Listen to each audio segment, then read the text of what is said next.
Et en fait, on se rend compte que ces personnes ont ce qu'on appelle le syndrome du sauveur.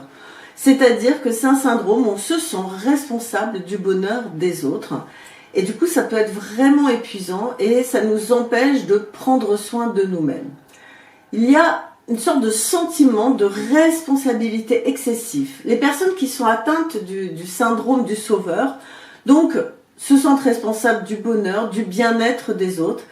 Et elles se mettent très souvent une pression énorme pour résoudre les problèmes, les difficultés des autres, même si ça va au-delà de leurs limites, au-delà de leur capacité personnelle, de leur fatigue, etc. Le troisième point, c'est qu'il va y avoir une sorte de négligence de soi. Les personnes qui sont atteintes de ce syndrome du sauveur, elles sont très bienveillantes pour les autres, mais elles ont vraiment tendance à négliger leurs propres besoins et elles mettent constamment les besoins des autres avant les leurs.